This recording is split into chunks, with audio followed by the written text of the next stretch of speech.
Hello and welcome to Thrust 2 on the Commodore 64, and now let's get started.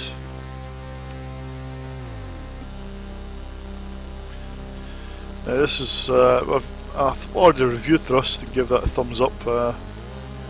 Unfortunately, yeah, this isn't so good.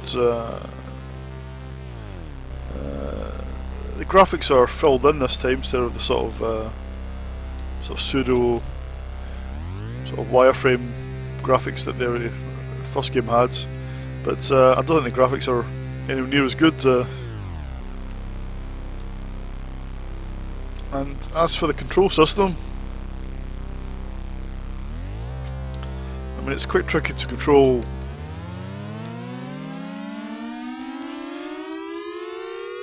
Yeah, it's quite tricky to control even without carrying the pods, but once you've linked up to the pod, the game becomes nearly impossible to control. A bit of flicker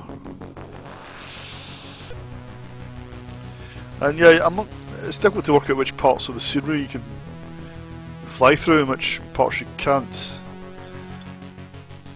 So unlike the first game where you lose life instantly, that you have a sort of shield, which is probably a good thing considering you don't know which parts you can actually fly through. Yeah, in the background there's a curious piece of music. I actually quite like it, but yeah, it's probably the minority, to be honest. Just put you stop.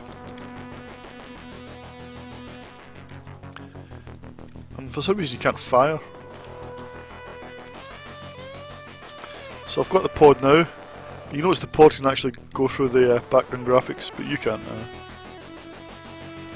Which does make things a little odd. So you can actually just fly through.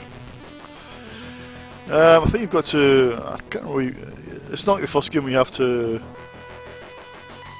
fly to the top. I think you've got to drop the pod off. And one of these uncontrollable spins. You can see there's more than one pod in the level. I think the idea is to build some sort of giant boombox. It's very strange. I'm absolutely out of control here.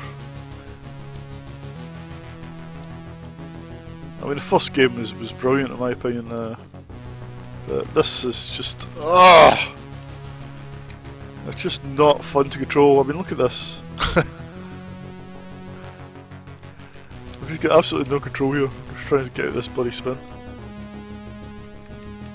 I can't get anywhere. Can't fire, can't. Right.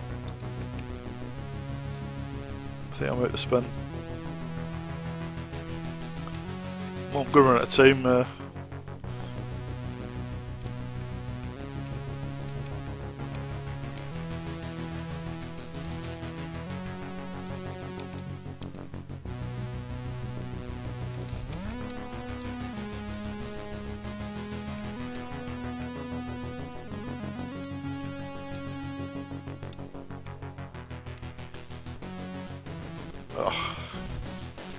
I'm lost.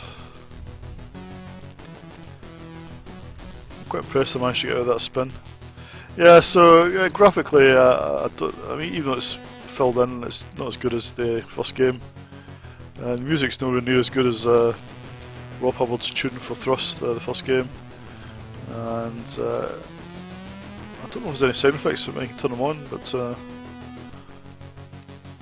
yeah, and the gameplay is, I think, how can I describe it? The gameplay is shit. I think it's simple as that. It's just no fun to play. It doesn't have the kind of simple, level design that the first game had. It was simple but effective. It was really sort of tightly put together. This is just, you're just wandering about aimlessly.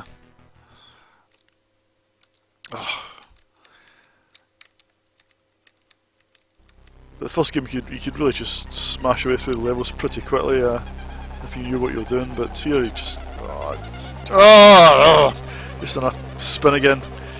Right, I'll give this 1 out of 10. I just don't think it's a good game at all.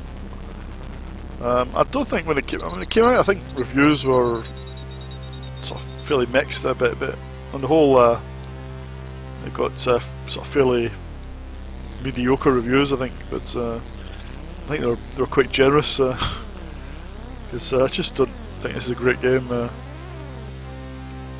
I've never played it on the Spectrum or the Amstrad, so I don't know if those versions are better. More than likely, quite, but this, I can't see how they can be as bad as this. Yeah, so if you want to play this sort of game, play the first game, Thrust. Forget about this game. Yep, so that's Thrust 2 for you. 1 out of 10. See you in the next video.